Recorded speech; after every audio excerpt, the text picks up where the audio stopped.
My name is Troy Lutman. I'm the Associate Vice President for Design and Construction, and I'm here to show you some of the exterior features that were included in the Night Crane Hall project.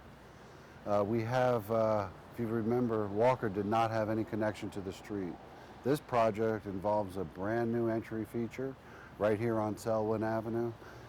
That would draw folks into the building and be much more inviting to the signature programs.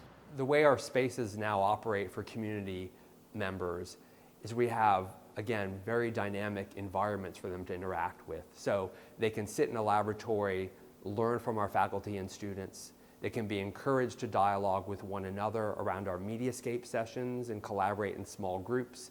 And then there are spaces where they can simply linger with their own devices with the assistance of our students and our faculty in a more sort of casual environment that might simulate the ways that they might interact with their mobile devices outside a university setting in a more sort of lounge-like atmosphere. We're on the third level right now. This is the communications school. So we have our Convergence Lab right over here. Also the Convergence Lounge.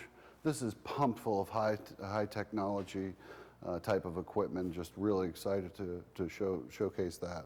What we find in the new space is a real critical re-envisioning of what a classroom might look like and how classrooms might be aligned with one another. For example, in the new Night Crane Convergence Lab, not only do we have a traditional lab setup where students can sit behind a computer, but in the middle of that space we have a more lounge-like atmosphere where students can be encouraged to get up out from behind that screen, sit down with one another, engage in smaller dialogues or critiques with one another.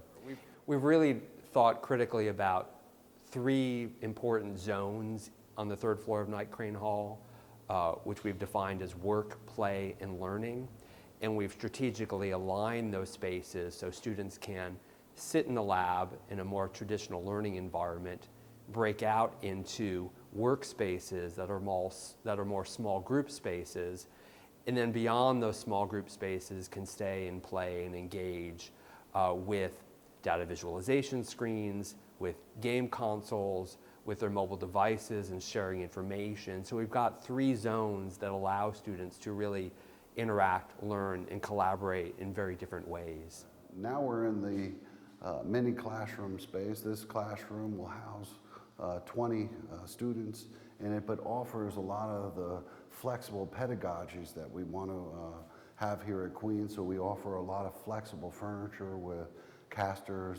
All of the tables, they nest, the chairs all have casters and very easily move around and sort of group together and do group studies. So it offers a lot of flexibility in these classrooms, not the rigid type that was in the past. We've designed our spaces so they can both meet the curricular needs of our students, point to the direction of future space use in the communications field so our students can think creatively about space, meet the current needs of our community, think creatively about the future needs of our community, but also provide a model for how spaces can be rezoned.